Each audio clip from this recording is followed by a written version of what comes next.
Hi friends, ഞാനിന്ന് വന്നിരിക്കുന്നത് നമ്മൾ വീട്ടമ്മമാർക്ക് വളരെ ഉപകാരപ്രദമായ നല്ല നല്ല ടിപ്സുകളുമായിട്ടാണ്. അപ്പോൾ സ്കിപ്പ് ചെയ്യാതെ കണ്ടാൽ മാത്രമേ മനസ്സിലാവുകയുള്ളൂ. കൂടാതെ തന്നെ എൻ്റെ ഈ ചാനൽ സബ്സ്ക്രൈബ് ചെയ്യാതെ കാണുന്ന കൂട്ടുകാരുണ്ടെങ്കിൽ പ്ലീസ് ഒന്ന് സബ്സ്ക്രൈബ് ചെയ്ത് സപ്പോർട്ട് ചെയ്യാനും കൂടി മറക്കരുത്. അപ്പം നമുക്ക് വീഡിയോയിലോട്ട് കിടക്കാം. ഫസ്റ്റ് ടിപ്പെന്ന് പറഞ്ഞാൽ നമ്മൾ ഇതേപോലെ മോതിരമൊക്കെ ഇടുന്നതിന് വളരെ ബുദ്ധിമുട്ടുള്ള സമയങ്ങളിൽ നമ്മൾ കയറുന്നതിന് ഭയങ്കര പ്രയാസമായിരിക്കും.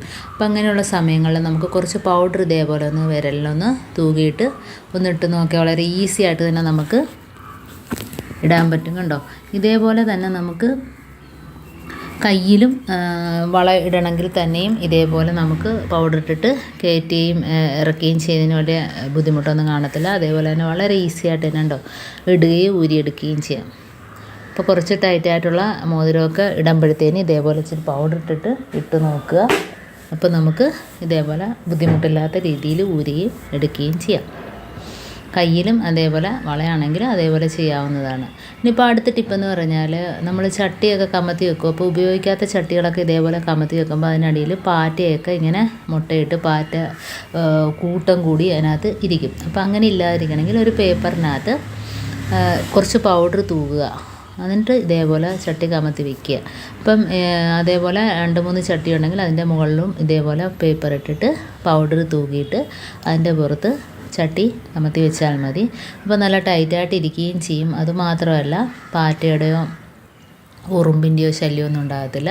അതിനകത്തൊന്നും മുട്ടയിട്ട് കൂട്ടം കൂടി ഇരിക്കത്തതുമില്ല. അപ്പോൾ ഇങ്ങനെ ചെയ്യാത്തവർ ഒന്ന് ചെയ്ത് നോക്കുക. അപ്പോൾ വെള്ള പേപ്പർ തന്നെ വേണമെന്നില്ല, ന്യൂസ് പേപ്പർ ഏത് പേപ്പറാണേലും മതി. ഇപ്പോൾ അടുത്ത ടിപ്പെന്ന് പറഞ്ഞാൽ നമ്മൾ മതിലൊക്കെ ഇതേപോലെ കറിയോ അതെന്തെങ്കിലുമൊക്കെ അരപ്പ് കുട്ടികളൊക്കെ കയ്യിൽ നിന്നൊക്കെ എന്തെങ്കിലുമൊക്കെ തെറിച്ചാൽ ഇതേപോലെ വൈറ്റ് പേസ്റ്റ് ഉണ്ടെങ്കിൽ നമുക്കൊന്ന് ആ ഭാഗത്ത് തേച്ച് കൊടുക്കുക. അപ്പോൾ വൈറ്റ് പേസ്റ്റാണ് നല്ലത്. അപ്പോൾ ഇതേപോലെ ഒന്ന് തേച്ച് കൊടുത്തിട്ട് ആ ഭാഗത്ത് ഒന്ന് ചെറുതായിട്ട് വെള്ളമൊന്ന് നനച്ചിട്ട് ഇതേപോലെ ഒന്ന് തുടച്ചു കൊടുത്ത് പെട്ടെന്ന് തന്നെ പോകുന്നതായിട്ട് കാണാൻ. കണ്ടോ, അപ്പോൾ അത് ഫുള്ളായിട്ട് അങ്ങ് പോയി കിട്ടും. വളരെ ഈസി ആയിട്ട് തന്നെ ഇതേപോലെ കറകളെല്ലാം നമുക്ക് കളഞ്ഞെടുക്കാം. കണ്ടോ, അപ്പോൾ ആ ഭാഗത്ത് തേച്ചപ്പോൾ തന്നെ നല്ല എളുപ്പത്തിൽ തന്നെ അത് പോവുകയും ചെയ്തു. അപ്പോൾ ഇതേപോലെ നമുക്ക് അടുക്കളയിൽ എവിടെയാണെങ്കിലും അതെല്ലാം ഇതേപോലെ എന്തെങ്കിലുമൊക്കെ പറ്റിയാൽ പെട്ടെന്ന് തന്നെ നമുക്ക് തുടച്ചെടുക്കാൻ പറ്റും. ഇപ്പോൾ അടുത്ത ടിപ്പെന്ന് പറഞ്ഞാൽ നമ്മൾ ബിസ്ക്കറ്റൊക്കെ ഇതേപോലെ ഇട്ട് വെക്കുമ്പോഴത്തേന് കുതിർന്ന് ഇരിക്കുകയാണെങ്കിലും അപ്പോൾ അങ്ങനെ ഇല്ലാതിരിക്കാൻ നമുക്ക് ഇതേപോലെ ഒരു ടിന്നിനകത്ത് കുറച്ച് അരി ഇട്ട് കൊടുക്കുക. അപ്പോൾ അരിയുടെ മുകളിലായിട്ട് ഈ ബിസ്ക്കറ്റ് നമുക്ക് ഇട്ട് കൊടുക്കാം. എന്നിട്ട് നമുക്ക് ഒട്ടും കാറ്റ് കയറാത്ത ഒരു ഡപ്പയിൽ ഇതേപോലെ ഇട്ട് വെച്ച് എത്ര ദിവസം വേണേലും അത് കേടുകൂടാതെ തണുക്കാതെ ഇരിക്കുകയും ചെയ്യും. അപ്പോൾ ഇതേപോലെ ചെയ്യാത്തവർ ഒന്ന് ചെയ്ത് നോക്കുക. ഇപ്പോൾ അടുത്ത ടിപ്പെന്ന് പറഞ്ഞാൽ നമ്മൾ നോൺ സ്റ്റിക്ക് പാൻ ഉണ്ടല്ലോ, അപ്പോൾ അതിൻ്റെ എല്ലാം നോൺ സ്റ്റിക്കൊക്കെ പോയി കഴിഞ്ഞാൽ നമുക്ക് ഇതേപോലെ കുറച്ച് 2-3 കുടംപുളി എടുക്കുക. അതൊന്ന് വെള്ളത്തിലിട്ട് ഒരു 10 മിനിറ്റ് കഴിയുമ്പോഴത്തേനും നല്ല രീതിയിലൊന്ന് കുതിർന്ന് കിട്ടും. അതിന് ശേഷം നമുക്ക് മിക്സിക്കകത്തിട്ട് നല്ല രീതിയിലൊന്ന് അരച്ചെടുക്കണം. കുറച്ച് വെള്ളവും കൂടെ ഒഴിച്ചിട്ട് അരച്ചെടുക്കാം. എന്നിട്ട് നമ്മൾ ആ പാൻ അടുപ്പത്ത് വെച്ചതിന് ശേഷം പാൻ അടുപ്പത്ത് കത്തിച്ചിട്ട് വേണം വയ്ക്കാൻ. വെച്ചതിന് ശേഷം അതിനകത്ത് നമുക്ക് ഒഴിച്ചു കൊടുക്കാം.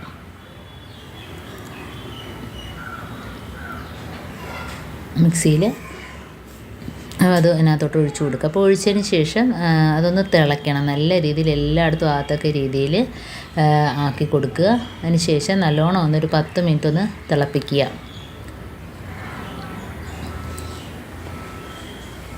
ഇപ്പോൾ പഴകിയ നോൺ സ്റ്റിക്കൊക്കെ കളയുന്നതാണ് നല്ലത്. അത്യാവശ്യം പെട്ടെന്ന് നമുക്ക് ഇല്ല എങ്കിൽ ഇതേപോലെ ചെയ്തെടുക്കാവുന്ന ഒരു ടിപ്പാണ് പറഞ്ഞു തരുന്നത്. എന്നിട്ട് നല്ലോണം ഒന്ന് തിളപ്പിച്ചെടുക്കുക. അങ്ങനെ 10 മിനിറ്റ് നല്ലോണം ഒന്ന് തിളപ്പിച്ചതിന് ശേഷം നമ്മൾ പാൻ കഴുകി വൃത്തിയാക്കിയതിന് ശേഷം അതിനകത്തോട്ട് മീൻ പൊരിക്കുന്നതിനോ ദോശ ചൂടുന്നതിനോ ഏത് നോൺ സ്റ്റിക്കിൻ്റെ പാനാണെങ്കിലും ഇതേപോലെ ചെയ്തെടുക്കാവുന്നതാണ്. അതിൻ്റെ കോട്ടിങ്ങൊക്കെ പോയാൽ ഇതേപോലെ നമുക്ക് ചെയ്തെടുത്തതിന് ശേഷം കഴുകി വൃത്തിയാക്കിയതിന് ശേഷം നല്ലൊരു ഗ്ലേസിങ് ആണ് അതിനകത്ത്. കണ്ടോ, അപ്പോൾ ഇതേപോലെ ചെയ്യാത്തവർ ഒന്ന് ചെയ്ത് നോക്കുക. അതിനകത്തോട്ട് നമ്മൾ എന്ത് ചെയ്ത് ഫ്രൈ ചെയ്തെടുത്താലും നല്ല രീതിയിൽ തന്നെ വരും. അപ്പോൾ എൻ്റെ ഈ ടിപ്സുകൾ നിങ്ങൾക്ക് ഇഷ്ടമായെന്ന് വിചാരിക്കുന്നു. ഈ ടിപ്സിൽ ഏതെങ്കിലും ഒന്ന് നിങ്ങൾക്ക് യൂസ്ഫുള്ളായിട്ട് തോന്നുകയാണെങ്കിൽ നിങ്ങളൊന്ന് ലൈക്ക് ചെയ്യാനും കമൻറ്റ് ചെയ്യാനും സബ്സ്ക്രൈബ് ചെയ്യാനും മറക്കരുത്. കൂട്ടത്തിൽ ബെല്ലൈക്കൻ എനേബിൾ ചെയ്യാനും മറക്കരുത്. എന്നാൽ മാത്രമേ ഞാനിടുന്ന ഓരോ വീഡിയോസും നിങ്ങളുടെ മുമ്പിൽ നോട്ടിഫിക്കേഷനായി എത്തുകയുള്ളൂ. അപ്പോൾ ഇനിയും നല്ല നല്ല ടിപ്സുകളുമായിട്ട് വീണ്ടും കാണാം. അതുവരേക്കും താങ്ക്സ് ഫോർ വാച്ചിങ്.